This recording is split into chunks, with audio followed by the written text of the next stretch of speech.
In the cold emptiness of space far beyond Earth, the Council of Worlds floated in peace. It was not a building, not a station. It was an artificial moon the size of Texas. Hundreds of alien races lived and worked there. They met not to fight, but to talk, vote, and guide the galaxy. The Council had one purpose: to keep the peace and to protect young civilizations. They had rules, strong ones. One of those rules was this: never touch a young planet. Let it grow. Let it learn. To follow. This rule, every few years, the Council sent out a massive scan called the Census of Civilizations. Using ancient tech, it would scan the stars and find which planets had life, which ones had language, which ones had ships, which ones were ready for contact. Earth had always been listed as Class 0. That meant primitive, safe, not ready for space. A backwater planet full of noise and nature. But this year, something strange happened. The Council's scan reached Sector 341A, also called the Sol System, home of Earth. The sensors expected to find radio signals, satellites, or human television broadcasts like always. Instead, they found nothing. No sound, no signal, not even static. Earth was completely silent. Ambassador Threx, a tall golden-skinned alien from the Varelian Corps, frowned at the hologram floating before him. "This must be wrong," he muttered. His long fingers tapped the glowing screen again. "No satellites?" he asked. "No response signals? No heat from cities?" The probe AI answered politely. "Correct. No signs of intelligent life detected. Earth appears uninhabited." Threx leaned back in his seat. He had studied humans for years. He found them curious, loud but clever, their music, their chaos, their strange sense of humor. And now, they were gone? "Send a new probe," he ordered. "Real-time scan. Go close. Use the deep scanners." The probe launched from a nearby station. It took 2 days to reach Earth, flying faster than light using Council wormholes. When it arrived, it began scanning, and the results made Threx shiver. Earth was still there. The oceans, the forests, the mountains, all looked the same, but the cities were empty. No people, no power, no fires, no lights, not even trash in the streets. It looked like someone had pressed a reset button. Billions of humans, gone. "Maybe a war," someone whispered. "Maybe a virus," said another. "No," Threx said calmly. "This isn't destruction. This is abandonment." In the deep data files from the probe, Threx found something hidden, a strange signal, weak, almost invisible. But it was there. He ran it through a translator. It was a human voice, buried deep inside the background noise of space. "Project Hermes. Launch successful. Destination, Silent Reach. Earth Command signing off." It was a log entry from 20 years ago. Threx's eyes widened. They didn't die. They left. But where did they go? Back at the Council, leaders of dozens of species gathered to hear Threx's report. Most laughed. Humans. Build a starship? That's impossible. They couldn't even fly past their own moon. They were children with computers and guns. But Threx showed them the data, the hidden signal, the empty Earth, the clear signs of intentional silence. That's when the room grew quiet. One elder, a spider-like, being called Grom, Tal tapped her claws on the table. "If what you say is true," she hissed, "then we must consider this a break in protocol. Humans were not ready for space travel. Someone helped them." But Threx shook his head. "No one helped them. They did it on their own. They saw us coming, and they disappeared." Gromtal narrowed her many eyes. "Why would they hide?" she asked. Threx answered, "Because they were afraid." Then he added quietly, "Or because they were planning something. Elsewhere in the galaxy, in an unclaimed region known as the Black Drift, a small alien pirate ship drifted quietly. It had just stolen cargo from a trade convoy. The crew laughed and drank in zero gravity. They were proud, untouchable. No one could track them here. Then, their sensors picked up something strange. A ship. Just one. No council code, no signal, just dark metal, strange angles, and a burning blue trail behind it. The pirate captain leaned forward. What is that? The ship didn't answer. It just attacked. Back at the council, news arrived. A pirate ship had been completely destroyed in the drift. Nothing left but scraps. The only surviving piece was a melted hull plate. On it, someone found deep scratches, burned into the metal. Letters. Old Human. It said, Hermes 01. Threx stood at the council's main window, staring out at the stars. Earth had vanished. A human starship had attacked without warning, and nobody knew where they would strike next. He turned to Gromtal and said, They thought Earth was young. But we just saw the first move of something very old waking up. The council's great chamber was quiet. A thick silence hung in the air as holograms of Earth floated above the round table. Empty streets, dead cities, cold skies. All life was gone, but nothing was destroyed. Ambassador Threx stood tall in the center, his golden skin glowing softly under the lights. They didn't die, he said. They didn't go extinct. They went silent. Some of the other ambassadors laughed. Humans don't know silence, said one from the Iktari League. Their cities screamed into space for centuries, noise, music, silly videos. This could be a trick, said another. Maybe they want attention. No, Threx replied. Humans don't fake weakness. They hide strength. He walked to the center of the room and touched a crystal on the table. A new hologram appeared, a broken pirate ship floating in space. Its hull was melted, its crew gone. This was the Drifter's Fang, Threx said. Caught and destroyed in the black drift, no warning, no survivors. He pointed to the only thing they found. A plate of dark metal with 5 scratched letters burned deep. HERMES, he read. A human word, a human ship. That's when everyone in the room stopped laughing. Far away, in a hidden system, known only by code, Silent Reach, a sleek black ship drifted near a cold star. Its name was carved into the hull in white, Hermes 01. Inside, no one spoke loudly. The crew worked like shadows, quiet, fast, focused. Captain Arya Holt sat in her command chair, eyes locked on the tactical screen.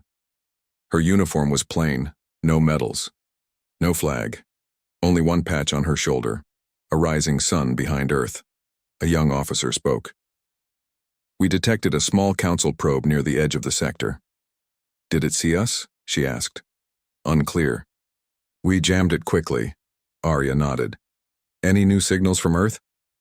Still dark, the officer said. Exactly as planned. She closed her eyes for a moment. Earth had gone silent for a reason. 20 years ago, humans saw something in the stars they were not supposed to see. A council scout ship observing from the edge of the solar system. It didn't land, it didn't speak, but its presence said everything. They're watching us, judging us. Earth's leaders, for once, agreed on something. If we are discovered too soon, they might come for us. So instead of reaching out, humanity vanished from space. Back on the council moon, Threx was growing worried. He sat in his private chamber, watching recordings of old Earth broadcasts, music, films, history. He paused on one, an old black and white video of a rocket launch. These people, he whispered, they never stop climbing. His computer blinked. A new report arrived. A listening post near the Outer Chain Nebula had picked up strange data, patterns, echoes. Hidden inside the radiation storms, someone was sending encrypted signals. He analyzed them. Inside was something shocking. English. Secret meeting was called. Only 5 ambassadors were invited. All of them had experience in warfare, espionage, and first contact operations. What do we call this threat? Asked Gromtal. They are not a threat yet, said one. We don't even know where they are. Threx shook his head. They are ghosts. They erased themselves from our maps, but they are watching. He placed a new file on the table. This signal, he said, was found hidden in a neutron storm. It was a recording. He pressed play. A human voice came through, cold, calm, and clear. We are not lost. We are not broken. We learned from you, and now we move among the stars. Watch closely, but do not come too near. You thought we were still young. You were wrong. Silence followed. The room was still. Gromtal broke it. This is a declaration of power. Not war? Someone asked. Not yet, Threx replied. But if we don't treat it carefully, it could become one. Meanwhile, on the Hermes, Captain Arya stood in the engine bay, watching as technicians prepared the stealth coils. Her second-in-command, Commander Rao, joined her. More probes are coming, he said. They're getting closer. Arya nodded. They're waking up to what we are. Are we ready for contact? She looked at him. Her eyes were sharp, focused. We are never making contact. That's the old way. Talk, wait, hope for respect. That won't work with them. We hide. We strike. We show them what Earth became while they weren't looking. He smirked. So what's next? She gave a single order. Let them chase. Ghosts. 3 days later, in Council space, a convoy of merchant ships was ambushed in a quiet corridor of space. There were no demands, no warnings, no survivors. A single message was left behind, written in deep-burned code on the shipwreck. We are the forgotten flame. Earth remembers, humanity endures. On the Council moon, panic began to spread. Who were these ghosts? Why did Earth go silent? And most important of all, how did humans build a starship without help? Threx stared at a star map. His finger hovered over the Sol system. They were young, he whispered, but not stupid, not slow, not soft. They hid. They waited. And now? He looked up at the stars. Now they hunt. Before Earth went silent, it was loud. The world was full of noise, cars, cities, arguments, politics. Nations competed, people shouted, and problems never seemed to end. There were wars, hunger, lies, and greed. But everything changed the day they saw the ship. It was only visible for a few minutes, hovering at the edge of the solar system. It didn't speak. It didn't fire. It just watched. Then it vanished.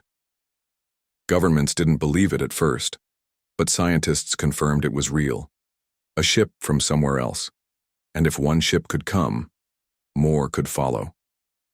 That was the moment. Humanity understood.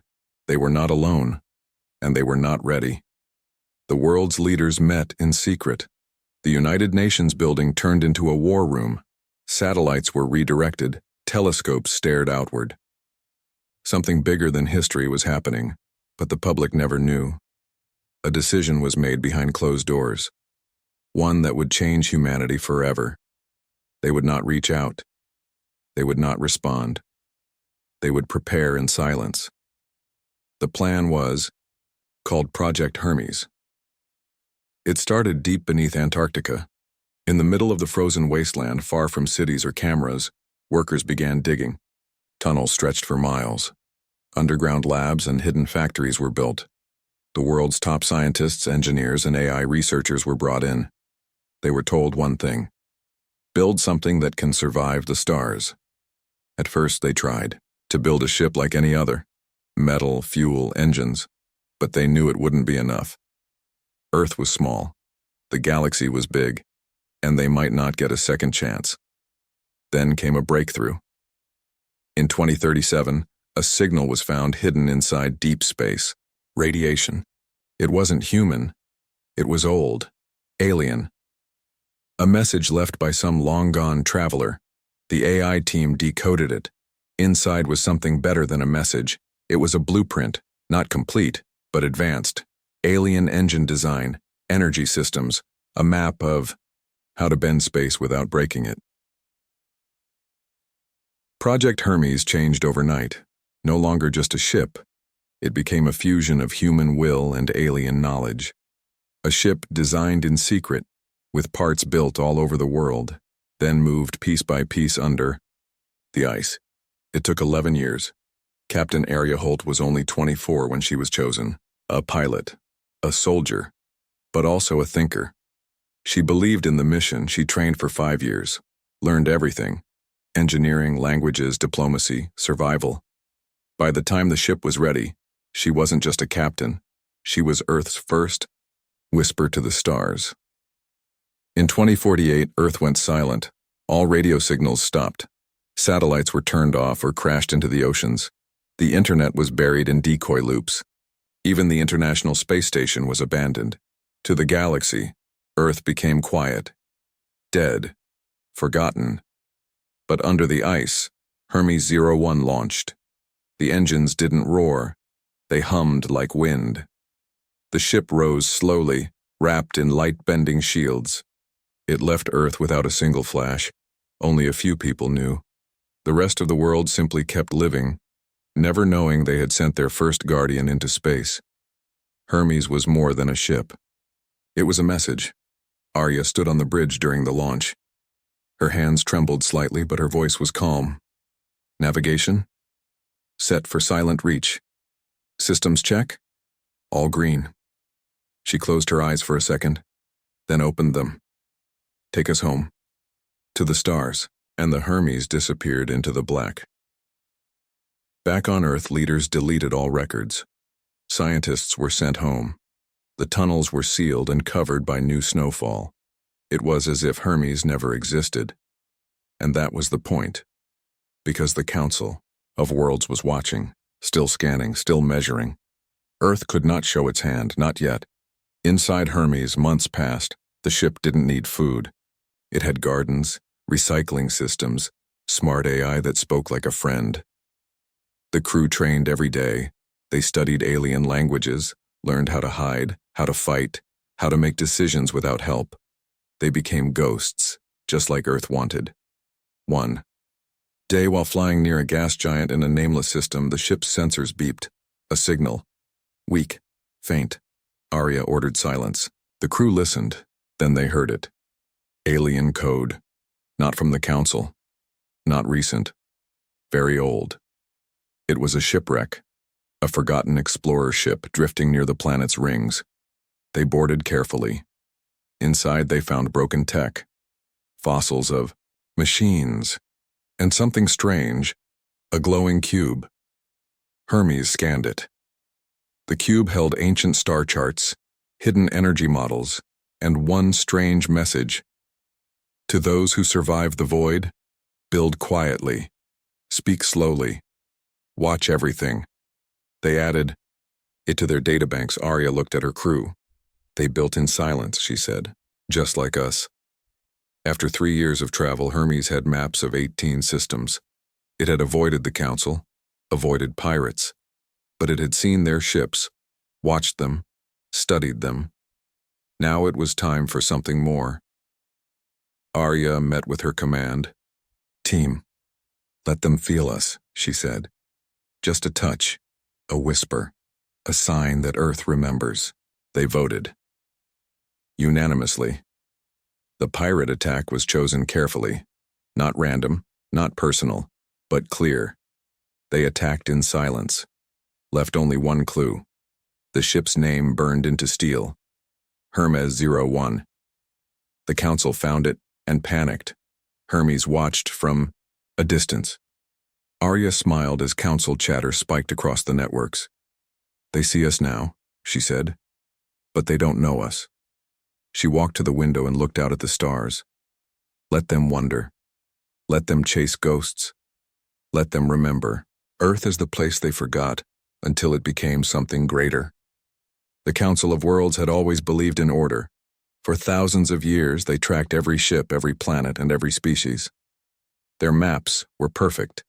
Their laws were strong. If someone broke the rules, the Council acted quickly, with warnings, blockades, or exile. But now something new had entered their space. Something quiet, something human, and it wasn't asking for permission. At a border station near the edge of Council territory, 3 patrol ships floated in silence. The station, called Sanctum Wave, monitored trade routes and scanned deep space for threats. The crew was relaxed. For decades, nothing serious had ever happened there. The officers played card games. Robots cleaned the halls. The commander, AI, tall insect-like being named Keltar, sipped hot nutrient broth while reading a report. Suddenly, a sharp alarm rang through the control room. "Unknown vessel detected," said the AI. "No identification, no signal." Keltar blinked. "Pirates?" "Too advanced," the AI replied. "Unknown design. Stealth field active. Speed increasing." Keltar stood quickly. Shields up. Alert patrol ships. Prepare to intercept. The council ships moved into position, 3 against 1. They hailed the strange vessel. No reply. They scanned it. No results. They waited. Then the unknown ship moved, with speed and precision that shocked them. In just 12 seconds, all 3 patrol ships lost power. One was sliced in half by an energy blade. The second exploded from inside. The third vanished into the shadows. Sanctum Wave itself shook as alarms blared. Keltar shouted orders, but before he could finish speaking, the station's main screen turned black. A message appeared in bright human letters. "Do not follow us. Earth remembers." Then the screen shattered from within. Far away, on the eye, Council Moon, chaos broke out. News of the attack spread like fire. Ambassadors shouted in fear. Military leaders demanded answers. Who had attacked? Why? And how had a single ship defeated 3 trained council patrols? Threx watched quietly as new footage arrived, a blurry image. A single ship, dark and sharp like a knife. No markings except one. Hermes. He whispered the name. They attacked. Just one ship. Ambassador Gromtal hissed. "This is war." "No," Threx replied. "This is a warning." Across the galaxy, panic started to grow. Trade routes were rerouted. Civilian ships delayed travel. Border worlds demanded protection. The Council sent more patrols. More probes, but Hermes stayed hidden. The humans didn't want war, not yet. They wanted everyone to feel something first. Fear. Aboard Hermes, the crew was calm. The attack on Sanctum Wave was not done out of hate or greed. It was a test, a message, a reminder that humanity was no longer sleeping. Captain Arya Holt stood in the briefing room with her officers. "We showed them we exist," she said. "Now we wait. Watch their reaction, study their moves." Her second-in-command, Rao, nodded. "They're scared." "They should be," Arya replied. "They spent centuries looking down on us. Now they have to look up." In the months that followed, more small strikes took place. Unmanned council drones disappeared.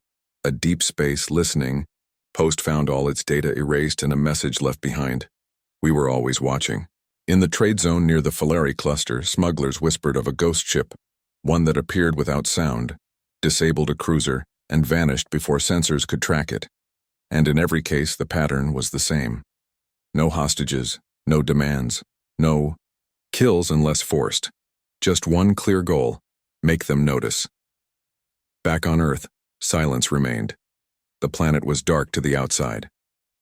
But underground, deep in hidden bunkers, small teams still monitored everything. They watched Hermes from afar. They built 2 more ships, and they waited for the day when humanity would no longer need to hide. On the Council Moon, fear had turned to confusion. "We have superior technology," argued a general. "This is impossible," Threx disagreed. "We had better technology. But they had something else: time, unity, a reason to evolve." "They were primitive," someone shouted. "Not anymore," Threx said. "They built in silence. They trained in shadows, and now they strike where it hurts, not with armies but with ideas." He pointed to a recent survey. Several outer colonies had started painting their ships with human-style designs. Some were using Earth encryption codes. Some even played Earth music. The Council's grip was weakening, not from force, but from inspiration. Hermes had become a symbol, not just to humans but to others. Species who felt forgotten by the Council. Smaller civilizations, independent miners, lost colonies, even some mercenary fleets. They saw Hermes as a message. You, don't need to be big to be strong. One evening aboard Hermes, Captain Arya stood alone, looking out at the stars. A new message had just come in. It was short, from a smuggler ship near the Vorten Belt. "We saw what you did. If Earth rises, we rise with you." She smiled. It had begun. Meanwhile, the Council began making desperate choices. They placed a bounty on Hermes. They sent fleets to scan old human records. They launched secret missions to find Earth's location, again. But it was too late. The humans had vanished into the stars, and one ship, built in silence, had made the entire galaxy shake. The Council of Worlds was no longer calm. In the past, they had solved wars with meetings. They had stopped invasions with warnings. They had controlled information across the stars. But now, one ship, a human ship, had shaken their peace. They had ignored Earth for too long. They had called humans primitive. They had believed Earth was still a child. Now they were beginning to understand their mistake. Inside the high tower of the Council moon, Ambassador Threx watched the stars through a glass wall. A red alarm blinked softly on the screen beside him. Hermes had struck again. This time, it was not just a pirate or scout ship. This time it was a military relay station deep inside Council territory. No deaths, no bodies, just silence. And a message burned into the control room wall. "You watched us. Now we watch you." Threx sat down slowly. "They are not attacking at random," he said to himself. "They are choosing targets that matter, places with meaning, places with power." And each time, Hermes left a message not to destroy but to warn. The Council military leaders had no patience left. "We must destroy them," said General Voskar, pounding a clawed hand on the table. "We don't know where they are," someone replied. "The ship disappears before we can track it. Then we flush them out," the general growled. "Find Earth again, attack their home." There was silence in the room. Finding Earth wasn't easy. After the planet went dark, the Council had erased it from active scans. It was now buried under layers of data and old maps. But if they could find it again... Threx raised his hand. "If we strike Earth," he said calmly, "we turn this from a shadow war into a firestorm. We do not know how many ships they have now, or how many friends they have made in secret." "They are alone," shouted General Voskar. "No," Threx replied. "Not anymore." He was right. Across the galaxy, small groups were starting to rise. Miners on cold moons were repainting their ships with the Earth-rising symbol, a red sun behind a silver planet. Independent. Traders started using Earth's old language to code their messages. Even some Council citizens were sharing Earth music, Earth speeches, and Earth ideas, especially one message that had been secretly copied and passed from ship to ship. "We were young. You expected fear. You gave us time. You gave us silence. Now you reap what you let grow." The words became a spark in the dark, not just for humans, but for anyone who had ever felt small. Back aboard Hermes, Captain Arya Holt stood in the war room with her officers. A map of the galaxy hovered in the air, filled with glowing dots, ships, bases, routes. Rao pointed at a red-marked zone. "Council reinforcements are moving here. That's their next line of defense." Arya nodded. "They think we'll attack them head-on." "We won't?" Rao asked. She smiled. "No. We don't need to destroy their fleets. We just need to show the cracks in their system. Their fear is already growing." She turned to the crew. "It's time for a bigger message, something they can't ignore." 3 days later, the Council prepared for another patrol near the Kirin Belt, a quiet but important trade sector. But when the patrol ships arrived, something was wrong. Hundreds of cargo ships floated silently across space. They weren't Council ships. They weren't military. They were human-built old freighters, upgraded mining crafts, salvaged cruisers, all flying under the same symbol, the rising flag of Sol. And they were not alone. Beside them flew small alien crafts, independent traders, retired mercenaries, even a few former Council ships that had been lost in battle. 1. Fleet. One idea. Earth had become more than a planet. It had become a movement. The Council ships didn't attack. They didn't know what to do. The opposing fleet didn't fire either. They just held position, blocking the trade route without saying a word. Then a message appeared on every screen, in every language. You taught us silence. You taught us fear. We learned. Now we teach you something in return. Freedom begins with one voice. In the council chambers, the ambassadors were frozen. How did this happen? One whispered. We should have crushed Earth long ago, said another. Threx stood. No, we should have listened. We saw them growing. We called them children. We never imagined they could outthink us, outlearn us, outlast us. He stared at the message still glowing on the wall. We were wrong. Meanwhile, far from any major system, Hermes returned to Silent Reach, the hidden space where it had first been tested. But it was no longer alone. 2 more human ships floated. Beside it, Hermes 02 and Hermes 03. Newer, faster, built from the same mind, same mission. Arya stood before all 3 crews in a shared message room. We were born from silence, she said. But now is the time to speak. Our words will be in motion. Our language will be our flight. The Council fears us because they don't understand us. We don't want their throne. She looked at them all. We want our space, our future, and we will take it, our way. Back on Earth, the planet remained dark. But below the surface, more ships were being built. More teams were training. Children were learning alien languages. Farmers were growing food for long missions. Artists were painting stories of stars. Earth wasn't hiding anymore. It was preparing. In space, across dozens of systems, Council leaders began to notice something strange. Messages they could not block. Ships they could not trace. Systems going offline for moments at a time. They still called Hermes a ghost. But now, ghosts had friends. The galaxy had changed. Trade lanes were no longer safe. Council patrols were nervous. Rumors spread like wind.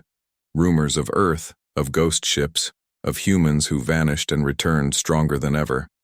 But what scared the Council most was not the attacks. It was the idea. Earth, once called primitive, was now a symbol. One ship had lit the fire. Now thousands were ready to carry the flame. In the deep core of Council space, the great fortress world of Valara Prime stood strong.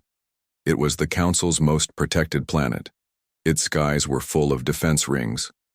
Its ground was covered with military towers and shield walls.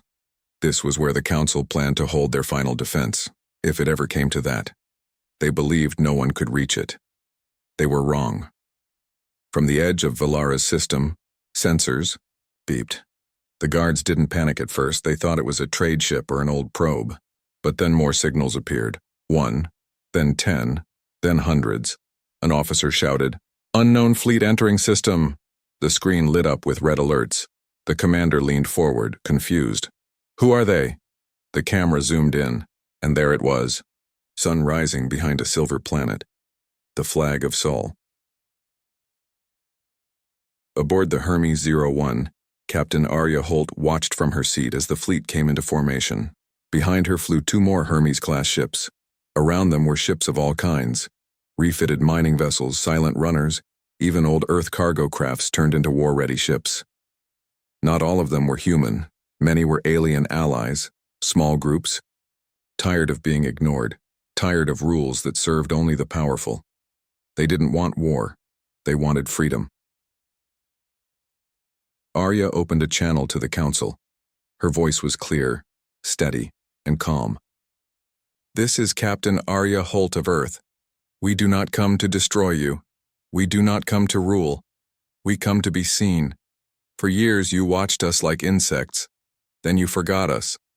But now, we remind you, we were never sleeping. We were growing." Silence followed. Then the Council leader, a tall and ancient creature with silver eyes, replied, "You bring warships to our home. Is this peace?" Arya answered simply, "No, This is a message." She raised her hand. At once the fleet powered their engines. Not weapons, not missiles, just light. They flew in perfect shape, a symbol visible from orbit. The sun, the planet, the rising future. The people of Valara watched from their windows. Some feared it. Some didn't understand. But many felt something stir inside them. A memory. Hope. Inside the council chamber, Threx stood slowly. "I warned you," he said. "They didn't come for revenge. They came to rise." Gromtal hissed. "They embarrass us. They challenge us," Threx corrected. "And maybe that's what we needed." Then something unexpected happened. Across council territory, more ships began to rise up, not to fight, but to fly with Earth's signal. A colony from the Tal system sent a message. "We fly with Sol." A rebel station in the dark nebula declared, "Earth gave us courage." A small moon that had been silent for years suddenly sent out a simple beacon. "Human spirit. Galaxy strong."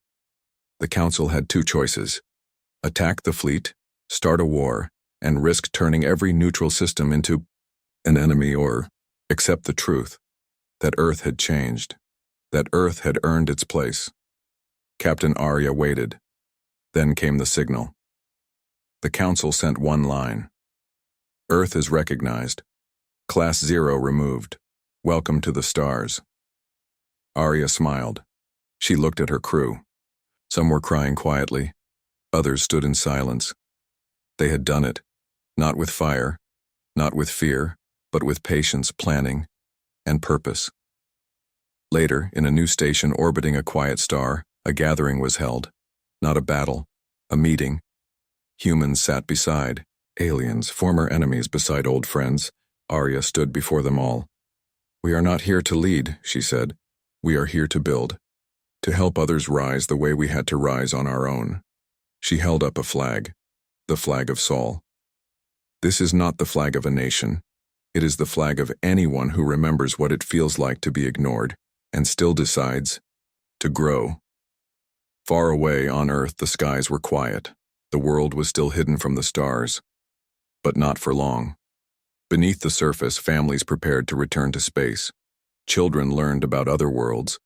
Engineers built the 4th and 5th Hermes ships. The people were no longer afraid. They were ready. They had been underestimated. They had been forgotten. But now, the name Earth carried meaning. Not just fear, not just power, but respect. They thought Earth was young. They thought wrong.